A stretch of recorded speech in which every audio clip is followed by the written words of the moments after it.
राधे कृष्णा। जय बोलो सीता रामचंद्र भगवान की जय। श्री राम जय राम जय जय राम। श्री राम जय राम जय जय राम। श्री राम जय राम जय जय राम। श्री राम जय राम जय जय राम। जय बोलो स्वामी समर्थ रामदास महाराज की जय। समर्थ ராமதாசருடைய அழகான சரித்திரம். அவருடைய சரித்திரம் அத்தனை தூரம் பவர்ஃபுல்லா இருக்கு. ஏன்னு கேட்டா அவரோட சரித்திரம் இப்பதான் சொல்ல ஆரம்பிச்சோம்.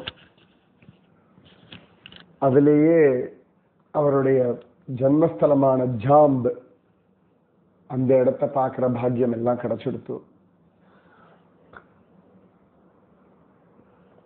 அவர் எந்த இடத்துல கோமய ஹனுமான் டாக்லி அந்த இடத்துல ஸ்தாபிதம் பண்ணாரோ அந்த கோமய ஹனுமான் தரிசனம், அவருடைய பாதுகா தரிசனம், அவர் கையில் வச்சிருந்த அந்த தண்டம் குபிடி அப்படின்ற அந்த குபிடியுடைய தரிசனம், இது எல்லாமே கிடைச்சது. இந்த டாக்லியில அவர் உத்தவ சுவாமி, அதாவது அவருடைய சிஷ்யன் உத்தவனை பிரதம அதிகாரியா நியமிச்சுட்டு அங்கிருந்து கிளம்பினாரோ அந்த டாக்லியுடைய தரிசனம் எல்லாம் ஒரு 5-6 நாள்ல சமர்த்த ராமதாசருடைய இடம், சந்த் ஏகநாத் மகாராஜருடைய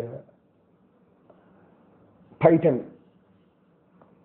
அந்த இடம், அப்புறம் நேத்தி சந்த் ஞானேஸ்வர் மகாராஜருடைய ஆலஞ்சி, இதெல்லாம் தரிசனம் பண்ற பாக்கியம் வாய்ச்செடுத்து. சமர்த்த ராமதாசர் அயோத்தியா போனார் அப்படின்னு பார்த்தோம்.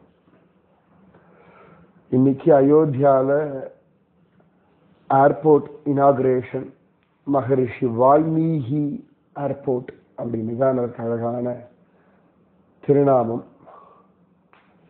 சந்தோஷமா இருக்கு. நிஜமாவே நம்முடைய ரிஷிகள், ஞானிகள், மகாத்மாக்கள் இவர்களுடைய பெயர் தான் நம்முடைய ரயில்வே ஸ்டேஷன்ஸ், ஏர்போர்ட் இதுக்கெல்லாம் வைக்கணும். எனக்கு எப்போதும் ரொம்ப பிடிச்ச ஒரு ரயில்வே ஸ்டேஷன் வாஞ்சி மணியாச்சி. ஏன்னா வாஞ்சிநாதன் அவர் அவ்வளோ அழகா தேச விடுதலைக்காக அத்தனை அழகா ஒரு இங்கிலீஷ் கலெக்டர் சுட்ட இடம்.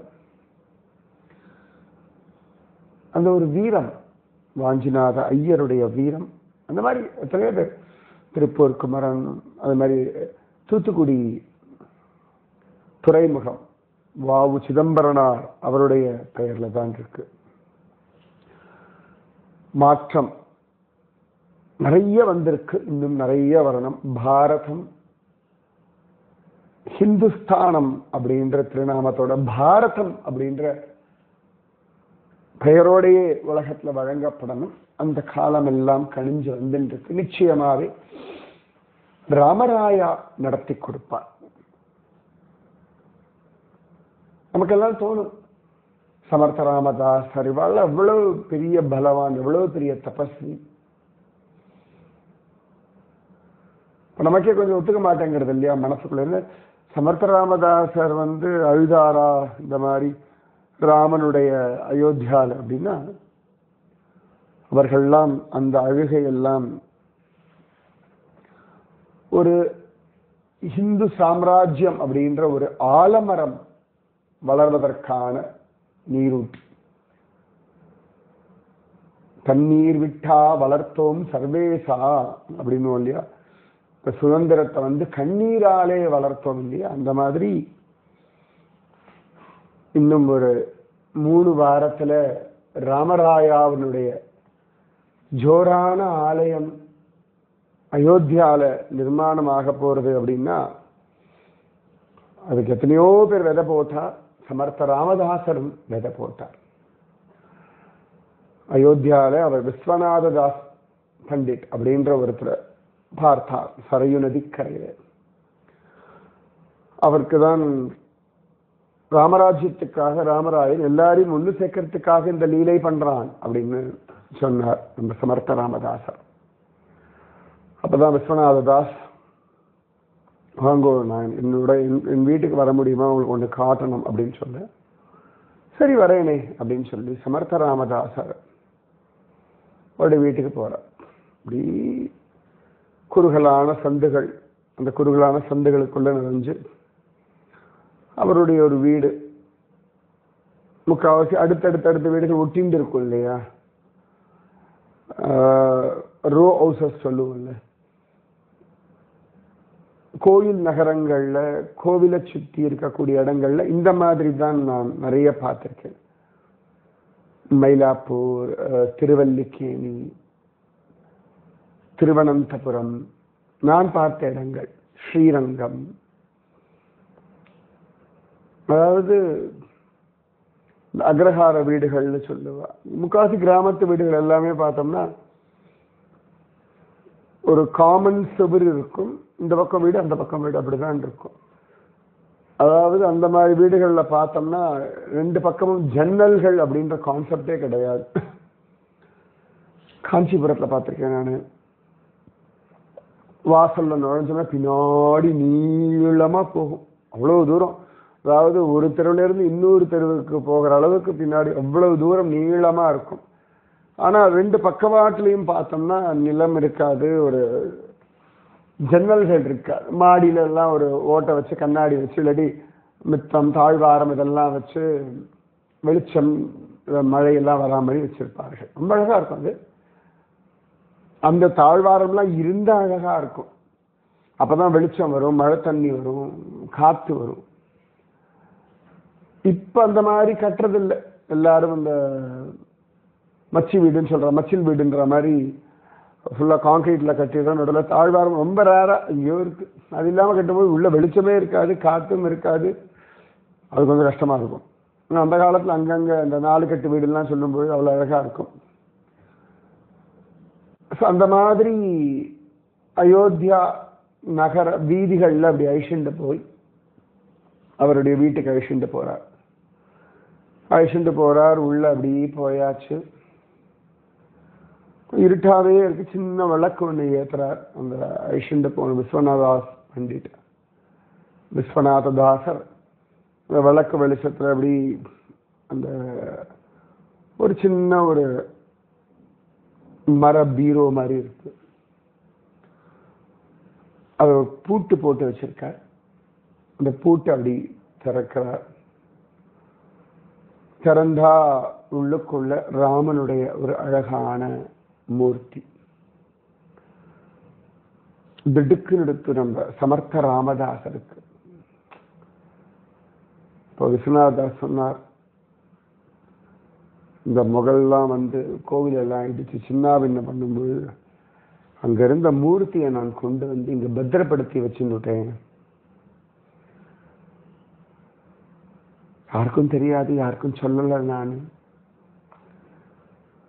அப்படின்னு சொல்லி அவர் கண்கள் அப்படியே கண்ணீர். அது கஷ்டமா தானே இருக்கும். ராஜாதி ராமன், சக்கரவர்த்தி திருமகன், அயோத்தியாவினுடைய அடையாளம். அவனை போய் இப்படி ஒளிச்சு வைக்கணுமா? அப்படி கோரமான ஒரு காலகட்டம் அல்லவா அந்த விஸ்வநாதர். பாருங்க, ராமனை பாருங்க அப்படின்னு அழறார். சமர்த்த ராமதாசர் கண்கள் அப்படியே கண்ணீர் மண்டிட்டு உட்கார்ந்துற. என்ன ராமா அது? நீ இந்த அயோத்தியா 11,000 வருஷம் ராஜ்ய பரிபாலனம் பண்ண வேண்டாம். தசவர்ஷ சகசிராணி தசவர்ஷ சதானிச்சன்னு பூமியில இருக்க போறேன் 11,000 வருஷங்கள் சங்கல்பம் பண்ணிட்டு வாழ்ந்த அயோத்தியால அயோத்தியா அப்படின்னாலே அது ராம ஜென்ம பூமி தானேடா. ஹே ராமா, நீ போய்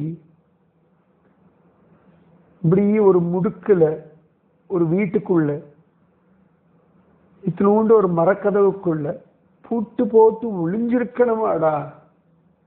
ஏ ராமா, அயோத்தியால காம்பீரியமா நீ உட்காரணும்டா. உன்னுடைய ஆலயம் பிரம்மாண்டமா நிர்மாணம் ஆகணும்டா. ஹே ராமா, சனாதன தர்மவாசிகளுக்கு அந்த மனோபலத்தை கொடு, புத்தி பலத்தை கொடு, தேக பலத்தை கொடு, ஆன்ம பலத்தை கொடு. உன்னுடைய கோவில் பிரம்மாண்டமா இங்க வரணும்டா ராமா அப்படின்னு உட்கார்ந்தார். ஸ்ரீராம ஜெய ராம ஜெய ஜெய ராமா, ஸ்ரீராம ஜெய ராம ஜெய ஜெய ராமா, ஸ்ரீராம ஜெய ராம ஜெய ஜெய ராமா, ஸ்ரீராம ஜெய ராம ஜெய ஜெய ராமா அப்படின்னு ஜபிச்சார். ஆமா, நிச்சயமா உன்னுடைய ஆலயம் நிர்மாணம் ஆகும்டா ராமா, எல்லாம் மாறும்டா ராமா, பலம் கொடு அப்படின்னு சொல்லி பிரார்த்தனை பண்றார். அவருடைய அந்த சங்கல்பம், அந்த பிரார்த்தனை, அந்த ஒரு பக்தியோடு கூடிய ஒரு அழுகை, அந்த கோபம், இதெல்லாம் பார்த்தார் இந்த விஸ்வநாத தாஸ் பண்டிட். சமர்த்த ராமதாச நமஸ்காரம் பண்ணார். நிச்சயமா நீங்க நடத்தி காட்டுவீர் அப்படின்னார். சமர்த்த ராமதாசர் ஒன்னும் சொல்லல. நிச்சயமா ராமராயா பின்னாடி வரும் சந்ததிகளுக்கு தன்னுடைய ஆழத்தை அழகா காட்டி கொடுப்பான் அப்படின்னு சொல்லிட்டார். சமர்த்த ராமதாசரை பார்த்து விஸ்வநாத பண்டிட்க்கு ரொம்ப சந்தோஷம். அவருக்கு ஒரு புது நம்பிக்கை வந்துடுத்து, ஒரு தைரியம் வந்துடுத்து, ஒரு உற்சாகம் வந்தாச்சு. அப்ப அவர் சொன்னார், நீங்க கொஞ்ச நாள் இங்க இருங்கோளே, என் மனசுல இப்பதான் நம்பிக்கை துளிர் விடுறது. என்ன மாதிரி நிறைய பேர் இங்க குமுறின் இருக்கும், அழுதுன் இருக்கும், புலம்பின் இருக்கும். நீங்க தான் எங்களுக்கு எல்லாம் கிடைச்சிருக்கிற ஒரு பாலைவன சோலை. பாலைவனத்துல சுடுமணல்ல நடந்துட்டு இருக்கிறவர்களுக்கு ஒரு நீரோடை மாதிரி கிடைச்சிருக்கு. தயவு செஞ்சு கொஞ்ச நாள் இந்த அயோத்தியால இருங்கோ. ராமனே எனக்கு உங்களை காட்டி கொடுத்திருக்கான்,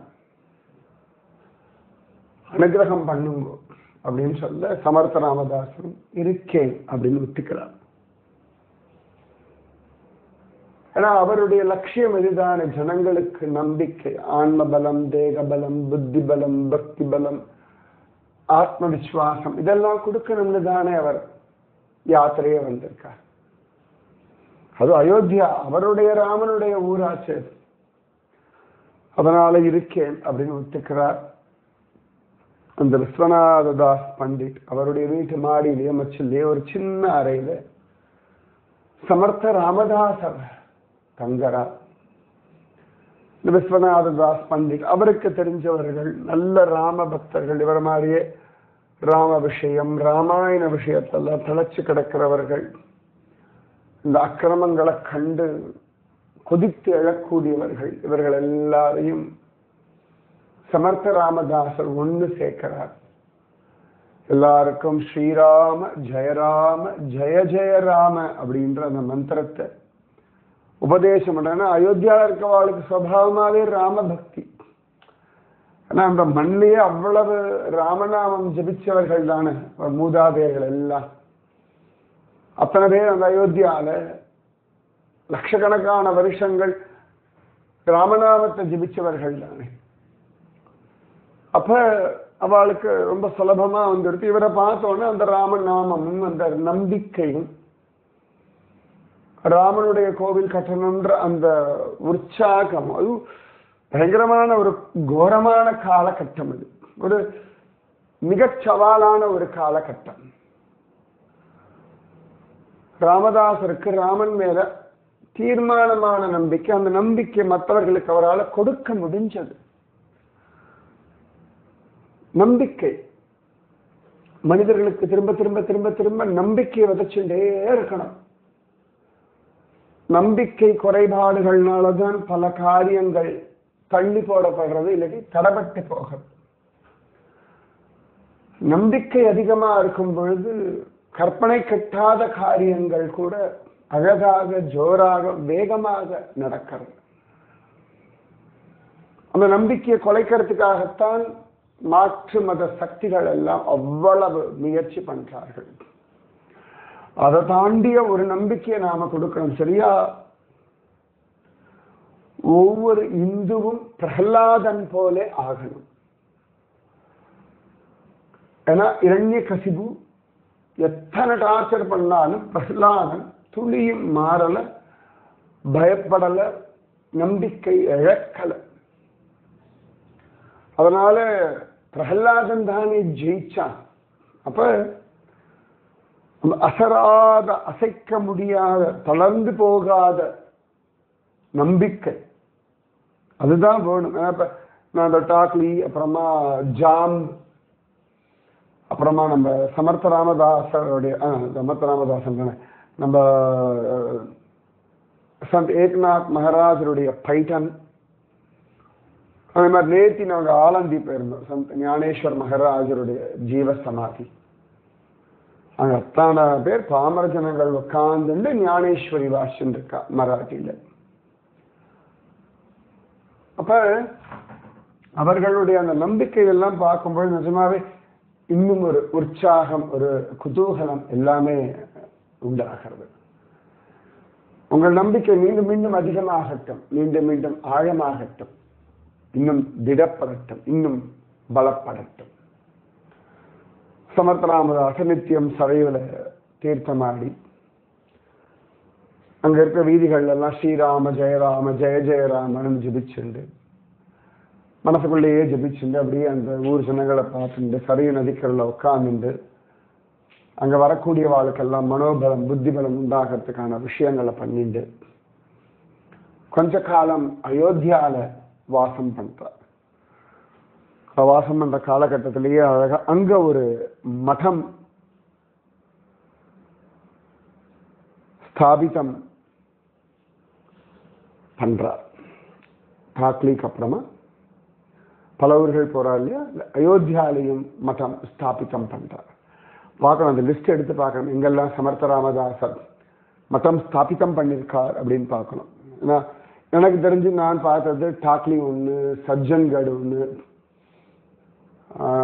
இந்த மாதிரி ஒவ்வொரு இடங்கள்லையும் ஸ்தாபிதம் நான் பார்த்த 2 சமர்த்த ராமதாசருடைய மடங்கள். நான் பார்த்த முதல் மடம் அப்படின்னா நம்ம சஜ்ஜன்கட் மட்டும்தான் பார்த்துருக்கேன்.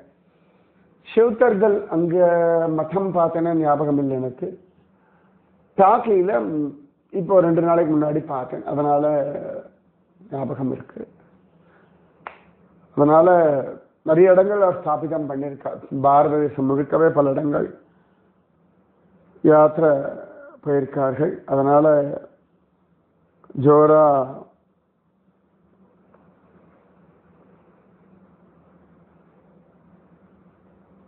அழகான அந்த சமர்த்த ராமதாசருடைய மடங்கள் தேடி கண்டுபிடிப்போம். அயோத்தியா ராமனுக்கு ஒரு சமாதானம், ராமனுக்கு ஒரு சந்தோஷமா, என் ராமதாசன் இங்க வந்துட்டான், இனி இங்க இருக்கிற ஜனங்களுக்கு எல்லாம் அவனுக்கு அந்த கோவில் அதெல்லாம் விட அயோத்தியால இருக்கக்கூடிய ஜனங்கள் இன்னும் நம்பிக்கையோட, ஸ்ரத்தையோட, நாமஜபத்தோட, பக்தியோட, குதூகலத்தோட இருக்கணும் அப்படின்னு சொல்லி தீர்மானமா பகவான் ஆசைப்பட்டா அதை நடத்தி காட்டிட்டு இருக்கான் சமர்த்த ராமதாசர் மூலமா. பகவான் தனக்கான எந்த ஒரு அடையாளமோ இல்லாட்டி அதற்கான விஷயம் அவனுக்கு எதுவுமே வேண்டாம். பக்தர்களுக்காக மட்டும்தான் பகவான் எல்லாத்தையுமே நடத்துகிறான். இப்ப கூட ராம ஜன்ம பூமியில ராமச்சந்திரமூர்த்தியினுடைய கோவில் அப்படின்றது அவனுக்காகவா? நம்மள மாதிரி தன்னை நிரூபணம் பண்றதுக்கு அவன் எதையும் பண்ணிக்கிறதே இல்லை. பண்றதெல்லாம் பக்தர்களுக்காக மட்டும்தான். மீதி விஷயம் நாளைக்கு. ராதே கிருஷ்ணா.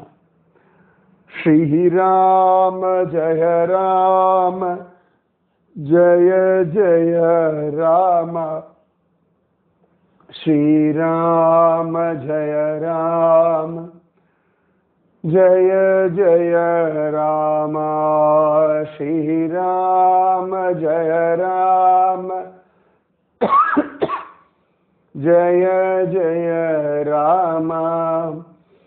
ஸ்ரீராம ஜெய ராம ஜெய ஜெய ராம. जय बोलो स्वामी समर्थ रामदास भगवान की जय. जय बोलो सीता रामचंद्र भगवान की जय. जय बोलो राम जन्मभूमि अयोध्या धाम की जय. राधे कृष्णा.